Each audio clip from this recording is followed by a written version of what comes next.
আজকে নদীর ছোট মাছ পেয়েছি সকালবেলাতে। এগুলোর একটা কিছু করা যাক। নদীর ছোট মাছ খাওয়া কিন্তু খুব উপকারী। এগুলো চাষ করা মাছ নয় তো, যার জন্য খাওয়া খুবই উপকারী। মাছটা ভালো করে পরিষ্কার করা হয়ে গেছে। এরপরে নুন হলুদ মাখাবো। নুন হলুদ মাখিয়ে নিচ্ছি। তেল গরম হয়ে গেছে, মাছগুলো দিচ্ছি এবারে।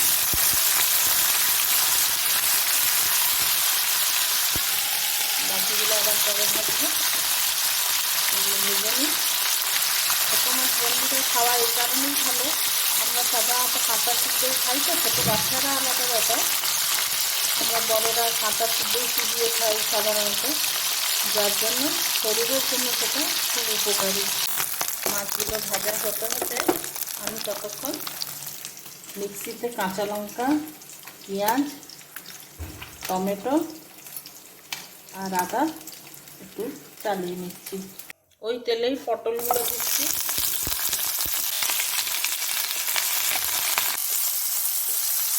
পটলগুলো এবারে তুলে নিই।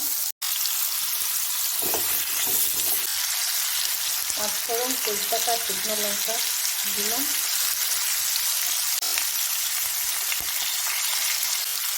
একটু ভাজা ভাজা হয়ে যায়।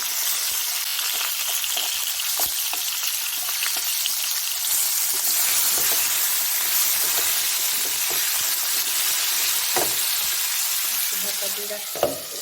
পেঁয়াজ, আদা, টমেটোর পেস্টটা দিচ্ছি।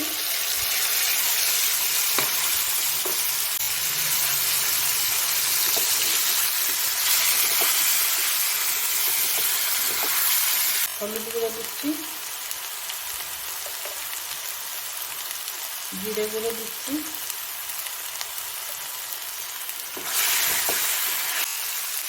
নুনটা দিয়ে দিচ্ছি, পটল ভাজাটা দিয়ে দিচ্ছি,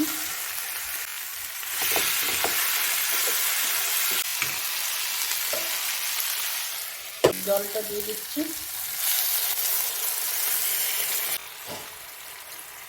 ঢাকা দিয়ে দিলাম। মাছগুলো দিয়ে দিয়েছি বন্ধুরা। ছোট নদীর মাছের পাতলা ঝোল পটল দিয়ে হয়ে গেছে। গরমের দিনে এরকম হালকা খাওয়া খুবই উপকারী, বিশেষ করে এইসব মাছ, ছোট মাছ আপনারা যদি পান অবশ্যই মাঝে মাঝে খাবেন পাতলা ঝোল করে।